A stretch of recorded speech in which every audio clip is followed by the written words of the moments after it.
Hi, I'm Sarah from Love Letter to Adventure, and I like to explore avenues that we can put more adventure into our day-to-day life. And one way that I've been doing this year is the Adventure Book Club, which has been on my blog, but I'm moving it over here to YouTube because I think it'll be more fun. So the book that we read last was Anne of Green Gables, and I'll put a link for that down in the doobly-doo below if you want to join the conversation. I'd love to hear from you, your thoughts.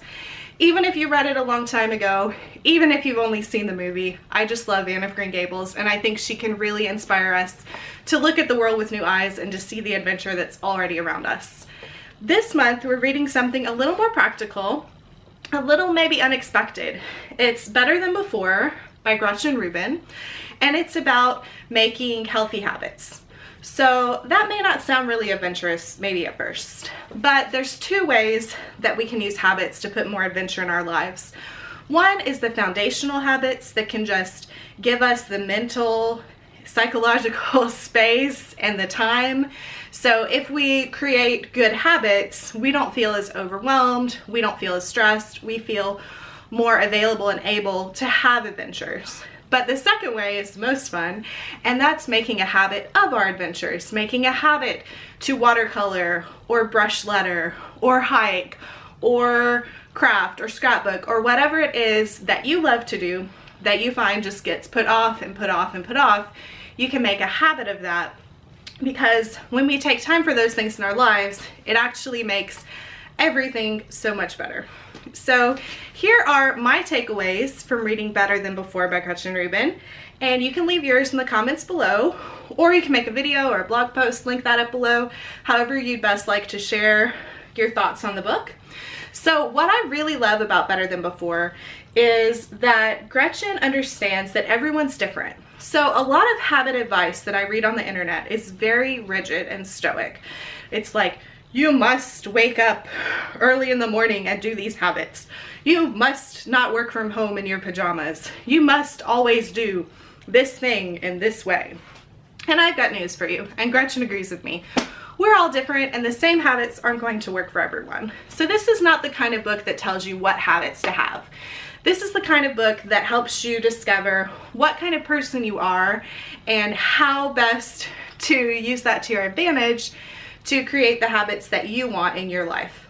So how she does this, her strategy, and I'm gonna put this book down or I'm gonna wave it the whole video. How she does this is she has a structure where she breaks this down into 4 different groups. There are the upholders, the questioners, the rebels, and the obligers. And she actually has a quiz where you can find out which one you are without even buying the book, so I'll put that in the links below. I'd love to hear which one you are. I am a questioner, so I want to know why. Why is that habit going to help me? Why is that a good thing to do? Why should I do this instead of that? Why should I do this at all? And it's something that I never really thought about, but it's really true. So I'd love to hear which one you are. Everybody has a little bit of a different way that they approach the thing, and so I know that I've really got to convince myself the reasons to do the thing. It's super important. Where, for example, if you're an obliger, you might need outside accountability, or if you're a rebel, you may have a hard time following habits because you want to follow your inner spirit all the time, and that's a different, challenging way. So what works for me as a questioner may not work for you if you're a rebel. So the strategies that work for me the best, and I'd love to hear what strategies you think will work best for you after you read this book, are scheduling, which is why I love my planner. I love making time during the day for certain things. I love having a routine, knowing what happens in a certain order, knowing what happens on certain days of the week, and all that. I also really work well with, struggling to find the word for it, with tracking. So if I track the thing, whether it's how often I exercise, which is why I have the Fitbit thing, or what I'm eating, or how often I'm writing, or whatever the thing may be. I was the kid who loved the little gold star. I worked really well with the progress chart, and I really need an adult version of that because it helps me see the progress I'm making. It helps me see where I am, and it's like a little reward when you get to check the box that you did the thing for that day. So that's something that I've always done really well with, but I've never targeted specifically as a strategy to use for habit tracking when I'm trying to build a new habit. So that's something new. Sorry, I'm looking like all over the place today. I'm gonna get used to this new camera and where I need to look, but in the meantime, please bear with me. I've started this thing over quite a few times, but I'm trying to recover from my perfectionism, and I'm gonna leave this little bit in there just so that you know. So scheduling, habit tracking, and the third thing is making habits enjoyable. And this really works for me, and I'll link also to a blog post I wrote about a program I did with Maya Carlis and April Bowles-Olin a couple summers ago. That's when I really built some great healthy habits, and it's because it was so much fun. Maya had these really cute printables, and there were fun videos to watch, and there was a great community, and I need to try to infuse more fun into the habits that I want to have, even if that's just like drinking water out of a cute mason jar, or whatever I can do to make the habit more enjoyable, like my little stickers and checklists that I put in my planner. Whatever it is that can make the habit more fun for you and more enjoyable, you'll want to do it more often.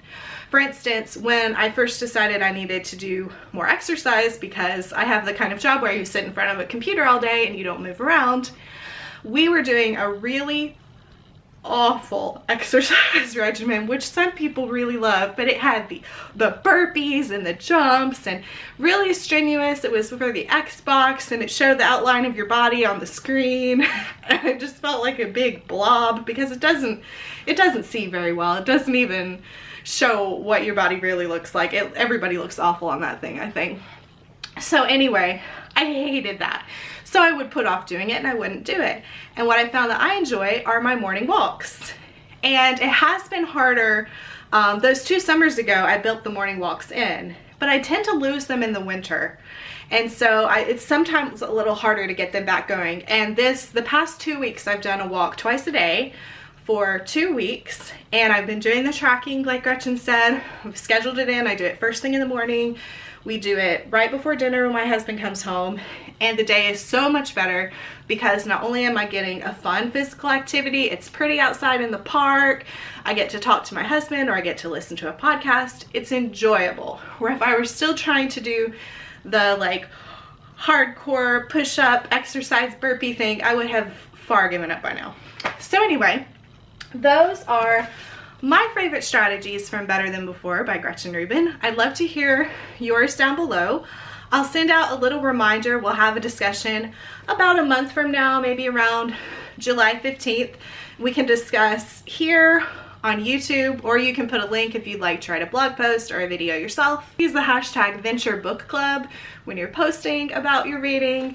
I have written down a bunch of awesome quotes from this that I've shared on social media. But the question I have for you today, before you start reading, is what is one change that you can make in your life right now that would make you happier? I didn't come up with that myself. Gretchen had that one in the book, but I'd love to hear your answers.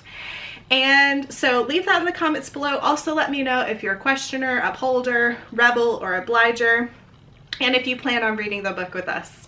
And if you've already read it, go ahead and leave your thoughts below. But if you haven't, I'll send out a little reminder about a month from now, and we can come back and discuss. Thanks. Cheers.